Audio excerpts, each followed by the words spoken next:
Multi speciality হাসপাতাল। মেঘবেলা লাইভে আপনার পছন্দের টিভি চ্যানেলস সম্পূর্ণ বিনামূল্যে, শুধুমাত্র মেঘবেলা ব্রডব্যান্ডের কানেকশনের সঙ্গে। মেঘবেলা ব্রডব্যান্ড, বাংলার ঘরে ঘরে। মালদা জেলার হরিশ্চন্দ্রপুর সদরের কলমপাড়া এলাকায় ১৫ দিন ধরে বন্ধ পানীয় জলের সরবরাহ বলে অভিযোগ। তীব্র দাবদাহ ও অস্বস্তিকর গরমে এমন পরিস্থিতিতে নাভিশ্বাস উঠেছে শতাধিক পরিবারের। অভিযোগ, বিদ্যুৎ দপ্তরের পোল বসানোর সময় জলের পাইপ ফেটে যাওয়ায় বন্ধ হয়ে যায় পিএইচইর জল পরিষেবা। বারবার প্রশাসনকে জানানোর পরেও কোনো ব্যবস্থা না নেওয়ায় ক্ষুব্ধ এলাকাবাসী বুধবার হাসপাতালগামী রাস্তায় টায়ার জ্বালিয়ে অবরোধে বসেন। জল নাই, আমরা 1 থেকে 150 বাড়ি থেকে বসবাস করি, কিন্তু আমাদের গ্রামে জল নাই। জলটা খাবো কোথায়? ওয়াটার সাপ্লাইকে জবাব দিতে হবে। একটা লোক যদি প্রাণ চলে যায় তো ওরা কি জবাব প্রাণটা দিবে? মেন রোডে পাইপ ঢুকানি, কল ঢুকানি, পাইপ ফেটে গেছে, ওখানে পাইপ ফেটে গেছে, ওরা ফোনে এসে করতে গিয়ে পোল বসাতে গেছে, পাইপটা ফেটে গেছে। পাইপটা কে ঠিক করবে? আমরা না ওয়াটার সাপ্লাই ঠিক করবে?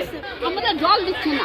আমরা 1 থেকে 150 বাড়ি জল খাই, কোথাও কলে জল দিচ্ছে না। আমরা কোথায় জলগুলো পাবো? সেগুলো আমাদেরকে ওয়াটার সাপ্লাই জবাব দিতে হবে।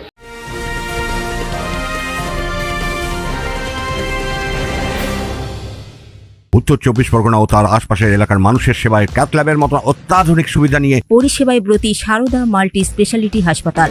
একই ছাদের তলায় মানুষ সাধারণ চিকিৎসা থেকে শুরু করে 24 ঘন্টা ক্যাথল্যাব, এমআরআই, সিটি স্ক্যান, এনআইসিইউর মতো সুবিধা এবার থেকে পেয়ে যাবেন সারদা মাল্টি স্পেশালিটি হাসপাতালে। প্রয়োজনে যোগাযোগ করুন 033-2592-0730, 2593-0730, 2593-3562 ও 9331275635 নম্বরে। আমাদের ঠিকানা Royal Park, Kalyani expressway, Barrackpore, Kolkata ৭,১২১। সারদা মাল্টি স্পেশালিটি হাসপাতাল, পরিষেবাই হোক আমাদের মূল লক্ষ্য।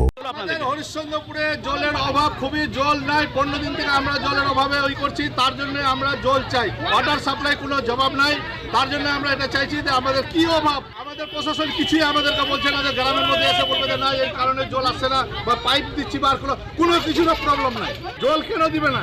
এক টাইম তো মানুষটা জল পাবে, সেটাও জল নাই। পাইপ ফেটে গেছে, পাইপের জন্য কোনো আবেদনই করে না। বিক্ষোভ চলাকালীন হরিশ্চন্দ্রপুর থানার পুলিশ ঘটনাস্থলে পৌঁছালেও তাদেরও ক্ষোভের মুখে পড়তে হয়। পরে পুলিশের আশ্বাসে অবরোধ প্রত্যাহার করেন বিক্ষোভকারীরা। তনুজ জৈনের রিপোর্ট, নিউজ বেঙ্গল টুডে।